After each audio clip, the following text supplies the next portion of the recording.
16 हम सॉल्व करेंगे। Question number 16 आप देख लीजिए, मैं आपको ऐसे ही एक्सप्लेन कर दूंगा। क्वेश्चन नंबर 16 कह रहा है कि समीर ट्रांसपोर्ट कंपनी है जिन्होंने उसने क्या किया था, 10 ट्रक परचेज़ किया था। हर ट्रक 90,000 का था, जिसमें से एक ट्रक 90,000 वाला एक ट्रक 1 अक्टूबर 2013 को एक्सीडेंट होने की वजह से बर्बाद हो गया। इसके बदले इंश्योरेंस कंपनी ने उसे 56,200 पैसे दिए।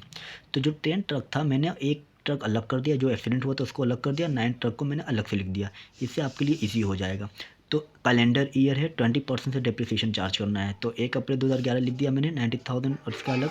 तो बाई डिप्रिसिएशन ये 20% 9 महीने का, ये 20% से तो 1,35,000। अब डेट तो सेम रहेगा। बाई बैलेंस सी डी होगा एक दूसरा। अब पहले में आ जाएगा आपका 76,500, दूसरे में आ जाएगा 6,88,500 इज इक्वल टू 7,65,000। इसको टोटल कर देंगे, टोटल करेंगे तो आपका कितना आएगा, 9 लाख ही आएगा। ठीक है। अब जो बी सी डी होगा वो बी डी को होगा 1 तारीख को होगा। ठीक, 1 तारीख को करेंगे, 1/2012 टू बैलेंस बी डी। पहली मशीन दूसरी मशीन। अब पहली मशीन कितनी हो गई, 76,500 की हो गई, 6,88,500 हो गई, 7,65,000 हो गया। अब फिर 31/12/2012 बाई डिप्रिसिएशन अकाउंट चार्ज होगा पहला ट्रक, और इसमें 9 ट्रक हैं।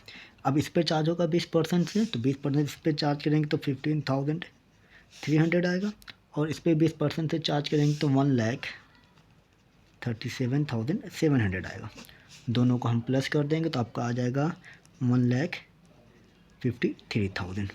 इसी डेट को फिर क्या करेंगे, बैलेंस सी डी पहली दूसरी। बैलेंस सी डी करेंगे तो 61,200 आएगा। अब आएगा 5,50,800 आएगा। दोनों को प्लस करेंगे तो कितना आएगा, इतना आएगा। अब दोनों को क्या कर देंगे, सम कर देंगे। सेम ही अमाउंट आना चाहिए, याद रखिएगा बच्चों। सेम अमाउंट नहीं आएगा तो इसका मतलब कुछ गड़बड़ी है। अब इसी अमाउंट को हम फिर क्या करेंगे, बैलेंस बी डी करेंगे तो 1 जनवरी 2013, क्योंकि कैलेंडर ईयर है।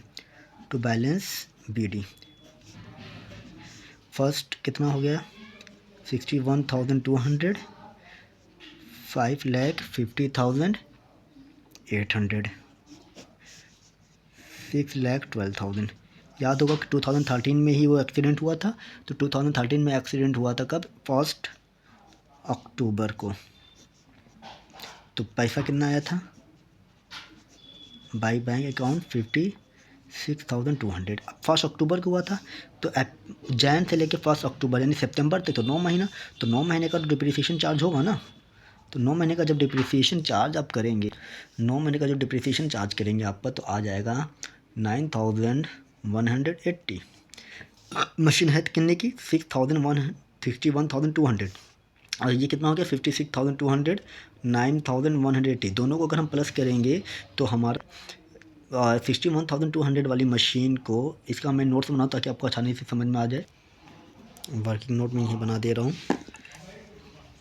Cost of truck, cost of truck कितने का है आप ये देख सकते हैं, 61,200 का है।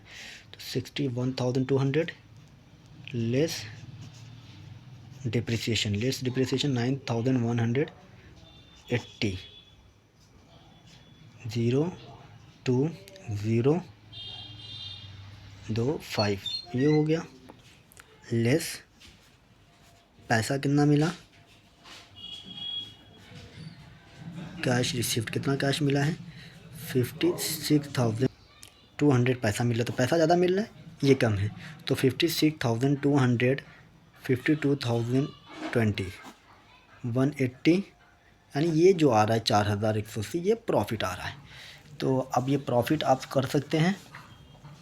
तो डेट तो यही रहेगा, to gain on first truck कितना आया, 4,180। फिर डेट यहाँ पर रहेगा 1 10-13। फिर इसी डेट को उसने एक और नई मशीन ट्रक खरीद लिया था। टू बैंक अकाउंट, कौन सा, अब तीसरी मशीन आ रहा है 1 लाख का। डेट 31/12/13। तो दूसरी वाली मशीन पे हम डिप्रिसिएशन चार्ज करेंगे तो 11,000 ये आएगा, और 1 लाख पर डिप्रिसिएशन चार्ज करेंगे कितने महीने का होगा, ये आपका 3 महीने का डिप्रिसिएशन चार्ज होगा तो आएगा आपका 5,000। दोनों को प्लस कर देंगे, आ जाएगा आपका 124340। मैंने सबको इनको भी प्लस कर दिया इसमें, तो ये मैं सही कर लूँ। यहाँ 6 आएगा, यहाँ 1 आएगा, यहाँ 5 आएगा, 1 0 6 1 0 5 1 6 5 1 1। ठीक, अब इसी डेट को बाय बैलेंस CD करेंगे, दूसरा एंड तीसरा। आपका दूसरे में आपका आ जाएगा 440640, इसमें आ जाएगा 95,000। दोनों को अगर हम प्लस करेंगे तो 5,35,640। इनको हम टोटल कर देंगे, हम जब इनको हम टोटल कर देंगे आपका हो जाएगा 08142671617 716180। फिर 1 जनवरी 2014 को टू बैलेंस BD किया जाएगा, दूसरा कितना है 440640 95,000, कितना आ जाएगा 5,35,640। तो 31/12/14, क्योंकि ये लास्ट ईयर है तो बाई डिप्रिसिएशन अकाउंट पहली, दूसरी एंड तीसरी। दूसरी का डिप्रिसिएशन आपका आ जाएगा, दूसरे का डिप्रिसिएशन कितना आ जाएगा 88,128। इनका आ जाएगा 19,000। दोनों को हम प्लस कर देंगे तो आपका आएगा 107,128।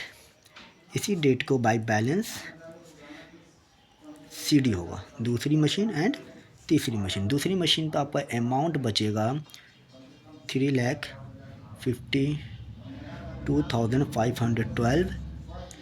इसमें आपका बचेगा 76,000। इनको भी प्लस कर देंगे तो 428,512। इसको टोटल कर दीजिए एंड क्वेश्चन सॉल्व हो जाएगा।